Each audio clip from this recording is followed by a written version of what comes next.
अध्याय 80 भयानक गति। भाई ये क्या आपका काम हो गया?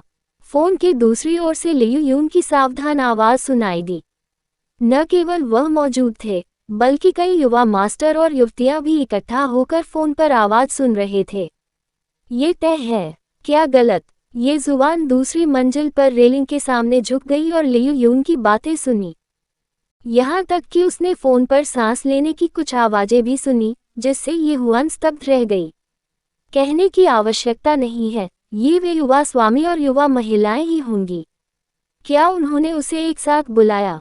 लियू यून ने आगे कहा, भाई ये कुछ भी नहीं है। मैं बस आपसे मछली प्रदर्शनी देखने के लिए कहना चाहता था, लेकिन मुझे नहीं पता था कि आप व्यस्त थे, इसलिए मैं पूछने आया था। जब उसने मछली प्रदर्शनी शब्द सुने तो ये हुआन वास्तव में दंग रह गया। एक मछली प्रदर्शनी। लियू यून के परिचय के बाद उन्हें समझ में आया कि तथाकथित मछली प्रदर्शनी कीमती मछलियों की नीलामी थी। ये जुबान खुद को उत्सुक होने से नहीं रोक सकी और उसने पूछा, क्या आप वास्तव में इन मछलियों में रुचि रखते हैं? उन्होंने हमेशा सोचा था कि केवल वृद्ध लोग ही सेवानिवृत्ति जैसा जीवन जीने के लिए मछली पालना और फूल लगाना पसंद करेंगे। उन्हें लियू यून जैसे अमीर युवा मास्टर की दिलचस्पी की उम्मीद नहीं थी। इससे ये हुआन ने उसे एक अलग नजरिए से देखा। ये जुबान की बातें सुनने के बाद लियू यून अजीब तरह से मुस्कुराया और कहा, भाई आप मेरे साथ मजाक नहीं कर सकते। मैं इतनी कीमती मछलियां पालने में सक्षम नहीं हूँ। अगर मेरे पास पर्याप्त पैसा है, तो मैं निश्चित रूप से खेलने के लिए कुछ नई स्पोर्ट्स कारें खरीदूंगा। यह मुख्य रूप से इसलिए है क्योंकि मेरे पिता को कीमती मछलियां पसंद हैं, इसलिए जब मैं खाली हो जाऊंगा तो मैं वहां आऊंगा। मुझे अभी अभी कुछ टिकटें मिली, इसलिए मैं देखने के लिए भाई को लाना चाहता था। मैंने सुना है कि इस बार कुछ अच्छी चीजें हैं। हालांकि मुझे नहीं पता कि आपके पास समय है या नहीं, भाई इसलिए मैं पहले आपसे पूछूंगा। आखिरकार यह मछली प्रदर्शनी हर 3 साल में केवल एक बार आयोजित की जाती है। अगर आप इस बार नहीं जाएंगे तो अगली बार शायद 3 साल बाद जाएंगे। ये हुआन को मछली पालने में कोई दिलचस्पी नहीं थी और वह इसे अस्वीकार करने वाली थी। हालांकि जब उसने लियू यून से सुना कि कीमती मछलियों की नीलामी हो रही है, तो वह जाकर देखना चाहता था। अब जब मामला सुलझ गया तो उन्हें कुछ देर आराम करने की जरूरत थी। उन्हें पालना एक बात थी, लेकिन सुंदर प्रसिद्ध मछलियों की प्रशंसा करना भी एक खुशी थी। ठीक है, मुझे समय और पता भेजो। हम मछली प्रदर्शनी के प्रवेश द्वार पर मिलेंगे। जब लियू यून ने सुना कि ये हुआन उसके निमंत्रण पर सहमत हो गया है, तो वह बहुत खुश हुआ। उसने तुरंत व्यक्त किया कि वह व्यक्तिगत रूप से आना चाहता था और उसका अनुसरण करना चाहता था। ये हुआन ने मना कर दिया। ये देखकर कि लियू यून अभी भी जिद पर अड़ा हुआ था, वह सहमत हो गया। फोन रखने के बाद युवा मास्टरों और युवतियों ने राहत की सांस ली। अभी तो उनमें जोर से सांस लेने की भी हिम्मत नहीं हुई। कैसा है? जाओ और तैयारी करो, हम कल भाई को उठा लेंगे। जैसे ही लियू यून ने कहा, उन्होंने फिर निर्देश दिया, उचित ढंग से कपड़े पहने। युवा उस्तादों और युवा महिलाओं के समूह ने गंभीरता से सिर हिलाया। आखिरकार डिंगलोंग कॉर्पोरेशन की जिनलिंग शाखा के महाप्रबंधक लियू जोंगलिन का ये जुबान को चेयरमैन ये कहने का दृश्य अभी भी उनके दिमाग में ताज़ा था। यह उनके लिए बहुत बड़ा झटका था। वे न केवल सदमे में थे, बल्कि कल रात घर लौटने के बाद उन्होंने अपने पिता को बताया। जब उनके पिताओं ने ये खबर सुनी, तो वे चौंक गए और उनसे ये जुबान के साथ बातचीत करते समय सावधान और सम्मानजनक रहने को कहा। यही कारण था कि लियू यून के पिता ने लियू यून को टिकट दिया, अन्यथा वो उन्हें क्यों देगा? ऐसा न केवल इसलिए था क्योंकि टिकटें कीमती थीं, बल्कि इसलिए भी था क्योंकि जो लोग मछली प्रदर्शनी में गए थे वे सभी दुनिया भर के उच्च पदस्थ अधिकारी और रईस थे। आम लोग प्रवेश नहीं कर सकते थे। यदि इन लड़कों ने बड़े शॉट्स को ठेस पहुंचाई तो ये पाप होगा। भाई हम समझते हैं, चिंता मत करो। हर कोई ऐसा लग रहा था जैसे वे समझ गए हों। जैसे ही वे अपनी नींद पूरी करने के लिए घर जाने वाले थे, गोंग ज़ियाओहान की नज़र उसके फ़ोन पर पड़ी। फिर उसकी आंखें चौड़ी हो गईं। वह जो देख रही थी उस पर उसे विश्वास ही नहीं हो रहा था। यह मैक देखो, अपने फोन देखो।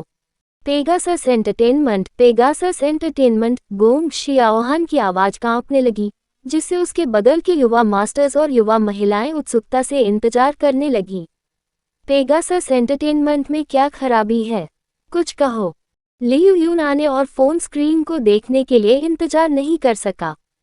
अगले ही पल वह चिल्लाया, फक, क्या गड़बड़ है? आमतौर पर सौम्य और परिष्कृत लियू यून अचानक चिल्लाया और उसकी आवाज हिंसक रूप से कांपने लगी। ऐसा लग रहा था जैसे वह डर गया हो। पेगासस एंटरटेनमेंट को डिंगलोंग कॉर्पोरेशन द्वारा अधिग्रहित कर लिया गया है। बूम! ये शब्द गड़गड़ाहट की तरह थे जो सभी के कानों में फूट पड़े, जिससे उनके शरीर कांपने लगे। जब उन्होंने सोचा कि कल रात क्या हुआ था, तो वे खुद को रोक नहीं सके। उस मामले में क्या ब्रदर ये ने सीधे पेगासस एंटरटेनमेंट को खरीद लिया था? उसने बिजली की तेजी से चलने वाले तरीकों का इस्तेमाल किया और कोई रास्ता नहीं छोड़ा। हालांकि वे अभी भी इसे स्वीकार नहीं कर सके। पेगासस एंटरटेनमेंट किस प्रकार का अस्तित्व था? युवा मास्टर्स और युवा महिलाओं के बीच केवल लियू यून का पारिवारिक व्यवसाय ही पेगासस एंटरटेनमेंट से तुलना कर सकता है। पेगासस एंटरटेनमेंट की तुलना में युवा मास्टर्स और युवा महिलाओं के शेष व्यवसाय उल्लेख के लायक ही नहीं थे। हालांकि इस तरह के विशालकाय जानवर को भाई ये ने ऐसे ही खरीदा था। उस पल उनका विश्वास और भी मजबूत हो गया। इस बीच ये हुआन ने फोन रख दिया और लियू यानरान को एक संदेश भेजा। हालांकि लियू यानरान ने कोई उत्तर नहीं दिया। वह शायद अभी भी सो रही थी। छोटे भाई, क्या तुम सोने नहीं जा रहे हो? ये चान ने ये हुआन से पूछा। मेरी तुलना में चौथी बहन, ऐसा लगता है कि तुम्हें अपनी नींद पूरी करने की अधिक आवश्यकता है। जैसे ही ये हुआन बोली, ये चान ने आह भरी। मेरे पास वह सौभाग्य नहीं है। मुझे अभी भी वैरायटी शो क्रू को रिपोर्ट करना है। मैं एक मूल्यांकन विविधता शो में भाग लेने जा रहा हूं और हो सकता है कि अगले कुछ दिनों तक घर पर न रहूं। फिर मैं अपनी नींद पूरी करने के लिए अपनी पांचवी बहन को ढूंढने जाऊंगा। ये हुआन के ऐसा कहने के बाद वह अपने कमरे की ओर चला गया। इस बीच ये चैन ने भी इसके बारे में सोचा। हाल ही में हर कोई व्यस्त लग रहा था, इसलिए उसने कॉल किया। बिंगयू, हाल ही में मेरे पास ज़्यादा समय नहीं है। क्या आप हाल ही में फ्री हुए हैं? क्या आप ये शुवान की देखभाल में मेरी मदद कर सकते हैं? ज़रूर।